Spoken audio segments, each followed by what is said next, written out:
having followed a prolonged identity crisis that recently played out in the American court system and the controversy surrounding the authenticity of the Chicago State University credentials of Chief Bola Ahmed Tinubu, I must confess I'm distressed as a Nigerian. In addition to the barrage of media frenzy that the matter has triggered at home and abroad, I have had the unwholesome burden of responding to embarrassing questions about the Nigerian overall credibility as a nation to privileged audience and individuals both at home and abroad in different parts of the world I've traveled recently. To the outsiders, the entire Chicago University matter, as well as Chief Bola Ahmed Tinubu's many other lingering identity question marks, have further worsened Nigerian less than glorious image internationally. Uninformed outsiders now see every Nigerian as a fraudster, certificate forger, or identity thief. The controversy is unnecessary, just as the implicit global embarrassment could have been avoided. In my opinion, Chief Bola Ahmed Tinubu should have saved the nation and himself this protracted embarrassment and undue anxiety. Even in this late in the day, however, Chief Ahmed Bola Tinubu still owes the nation and the world a simple debt of obligation only he can discharge. I therefore respectfully and humbly call on him to immediately and personally mount the rostrum of his present high office to perform a simple task once and for all time. He should reintroduce himself to the nation he governs and to the world for avoidance of further doubt. He should let the world know his name, his nationality, his place of birth, his parentage, the primary and secondary school he attended with dates, as well as the actual universities he attended and certificates obtained. It should indicate clearly where and when he did his national youth service. In addition, if at any time he had a change of name, it should state so clearly and circumstance that his name itself is no crime. This is a simple task that will take only a few minutes. It requires no affidavit, prolonged court process, spokesperson, agents, or surrogates. The task is one that only Chief Bola Tinubu himself, through a direct personal statement, can perform. He must perform this task urgently in order to lay to rest, once and for the last time, the many lingering doubts and valid speculation about his true identity. A leader cannot outsource a clear, unambiguous personal statement about his identity to political surrogates, official spokespeople, lawyers, or any other person, no matter how highly placed. A matter of personal identity of a leader is too sensitive and central to the function of the office he currently occupies to be trifled with, outsourced, or disguised under the cloak of officialdom. It is about integrity, morality, values, and the rule of law that defines the character of a nation and its people. In his present capacity as a leader of a nation of over 200 million Nigerians, his true identity is a matter of grave national and international interest. The people deserve to know with certainty the true identity of their leader, and this overrides whatever rights he may have to personal privacy. In addition, the international community deserves to know the true identity of the person with whom they will engage on Nigeria. Having stood for an election of elevated office of the President of the Federal Republic of Nigeria, Chief Bola Tinubu have implicitly undertaken to cede the rights of private citizens in favor of life of open disclosure of his true identity and other circumstances that might be of public interest. His personal integrity demands no less. The legitimacy of the office he currently occupies demands that much and even more. Respect for the integrity and esteem of the Nigerian nation within the Committee of Nations makes it even more incumbent and compulsory. It is time to do the right thing. Long live the Federal Republic of Nigeria. Thank you. Thank you, Excellency. His Excellency will entertain 5 questions. Please. You tell us your name and your question. Please. No, just stay here. No. Okay. Microphone. Okay. Okay, sir. Your Excellency, sir, my name is Mrs. Georgina Humphrey from Radio Nigeria. You just called on the president to reintroduce himself to Nigeria, the people he governed, by coming out clean. What would be your take if he rejects your call? Well, it is no longer. This is no longer in position to do that because he's choosing to serve. And when you choose a particular office, you must do certain things. It's an obligation that you cannot cede or refuse to, because you could see the crisis we're going through. Thank you. Please. Do I have to come in there? Yes, please. Right. Good morning, sir. My name is Tinubu. I work with these day newspapers. I have 2 questions for you, sir. The first is, there is some comments in social media about your academic background. Are you safe to accuse somebody to introduce himself? Can you give us a brief about your academic records for the records? 1. Last week, the PDP presidential candidate Tinubu called on you and Consul to join him to retrieve the stolen mandate. What's your take on it? Thank you. I will not just start by giving you my academic record. I will start by introducing myself to you. My name, given name at birth by my parents, is Peter Onwubasi Obi. That was what my parents gave me at birth. I don't answer my Igbo name because some of you might not know. What it means is that I cannot die. So I choose not to answer it. I don't know why my father gave me that name. But that's my name. My name is Peter Onwubasi Obi. Because I'm a Catholic, I'm a Christian. Our confirmation, my confirmation name was Gregory. I love the name Gregory. Great. So you will see me write always Peter Gregory Obi. I studied my primary school in Santa Maria, Onitsha, before the war. After the war, we came back. I went to a primary school called Holy Trinity, Onitsha. I was there for a few years when my auntie, who was a principal at a place called Umuoba, Anam Primary School, took me because she wanted to live with me. So I stayed there. From there, I passed common entrance to go into Christ the King College.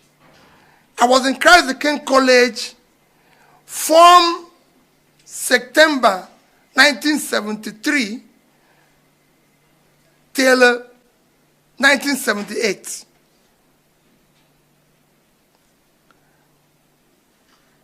I then went to University of Nigeria in Nsukka from 1980 to 1984.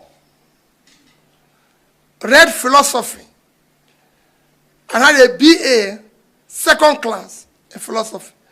Thereafter, I've been to so many other institutions for training, which I will show you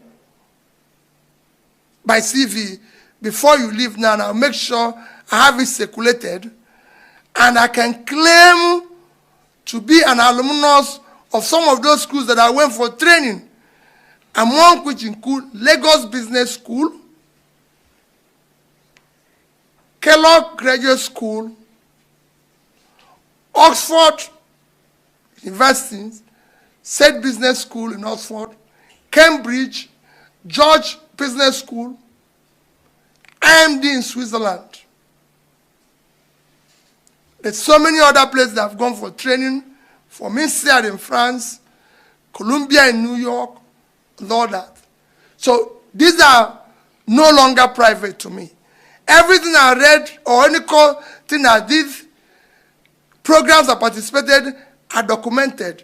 When I give you my CV, whenever I write down here, I'll show you what I did there, and they're open for verification. It's no longer a private thing. It must be verified. Thank you. On issue of whether, on invitation of the PDP presidential candidate, let me reiterate again. Whenever there's an issue of national interest, I'm involved in it, invited or uninvited, because it's about our country. Thank you, sir. No. All right, Your Excellency, my name is Friday. Yes. I'm a reporter with Channels TV. I would like to ask you just one question, since my senior colleague has taken the first question I wanted to ask actually about that call of the PDP presidential candidate. My second question, which I'm asking now, has to do with what the PDP candidate has in his hand. I've not seen it. That's why I'm mentioning, I'm using my words carefully. The certificates that he said his lawyer have been able to get. That has generated these conversations. Of what use is it to your own case? Because we would like to know if you also pleaded among your prayer in the court is included the certificate forgery that the presidential candidate of PDP is portraying. Of what use is what they have now? Of what use it is in your fight to secure a mandate? I don't make comment on issues that are before the court. Everybody knows that. However, where we are is beyond the court. What we are talking about today is actually a challenge and a crisis to the soul of our nation, to our existence. People who are asking these questions that you have to answer everywhere, it's not this. And this is not a political matter. I want people to understand. It is no longer politics. I've said it over and over again. It is not about whether people went to school or didn't go to school. We have leaders all over the world. I've mentioned severally. They did not have formal education. The most quoted American president didn't go through formal education. And he's highly respected. Lincoln. And in UK, it was a similar thing with Churchill. He was not a good student in school. And I can go on and on. People who have rich backgrounds who didn't have opportunity of going to school. And if you recall during Clinton's problem, our respected former president of America, Jimmy Carter, said, it is not about party, it's not about where you are or what you belong or politics, but if American presidents have been involved in what they consider perjury, it's a difficult thing. We have a situation where we're now faced with credibility, values, and foundation of our nation. And I think I'm calling on all those that used to speak out to come out and speak out. In this country, people questioned Jonathan's PhD. Somebody said PhD is in zoology, is not for presidency. Where are the people now? We want them to come out now. So that's why I said respectfully, I'm pleading that this issue be attended to. Thank you very much. Your Excellency, good morning. Good morning. Yeah, Abaya Makimola is my name. I report for Wazobia, Nigeria. You just gave us your rich CV now. Did you submit these certificates to INEC? If no, why? Are you scared of anything? That is one. Secondly, this issue of certificate saga, I think it should have all this, everything like this should have been done before the election itself. Don't you think it's high time we look into our electoral process? And Atiku is having his own, we're talking about Tinubu now and others. So don't you think our electoral process needs to be looked into before election, or this should have been settled? Thank you. Thank you very much. About submission, I'll say it again. If you look at what I submitted to INEC, I submitted up to my university degree, including my youth service, and I attached the other one. The other one, quite frankly, the only thing that you require is primary and secondary school. But I attached up to university. And like I said, I went to University of Nigeria, Nsukka. It's not very far. In fact, if you go there today, the present VC, which is the first VC that is an alumnus of the university, the two DVCs are all my mates. We came in together and left together. And I can say to you, so many people that I came into university together and left together. Soludo, I can call all of them. If you went to Nsukka at the time I was there, I'm one of the very few students everybody knows. And I say it without anything, so you can go and verify that one. If you pass through Christ the King College, you will know me. At my final years, I was at least the deputy school discipline prefect. And I'm sure people know me. You know? So it's not a problem. In issue of what you said, your second question, it is fundamental. That is part of building the institution.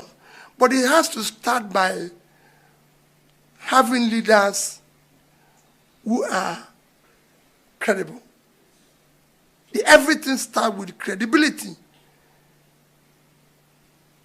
of the leader. The character, the behavior. These are critical issues. That's why I say this goes to the soul of our nation. It is not politics. It is an appeal. Thank you, Excellency. The last question. I will answer the next one. Not this one. Okay, there's one. Okay, Sorry. Excellency, my name is Oki. May I report for AIT.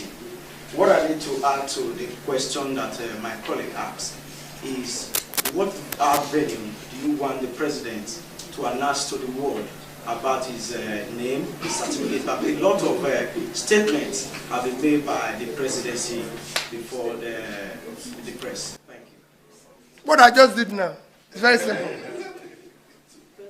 It's just very simple. I said it should not be, remember what I said?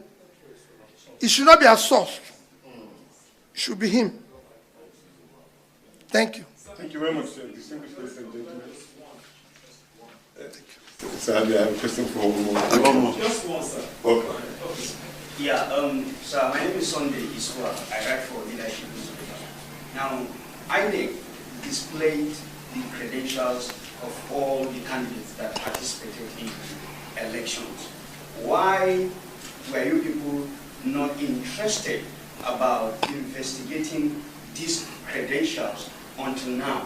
And the second question is, Section 29, Subsection 5 of the Electoral Act states clearly how issues of pre-election matters should be challenged in court, and the parties that should challenge this issue.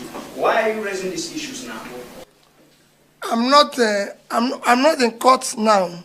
I said I don't get involved with the issue of court. And let me say it again. This is a critical issue.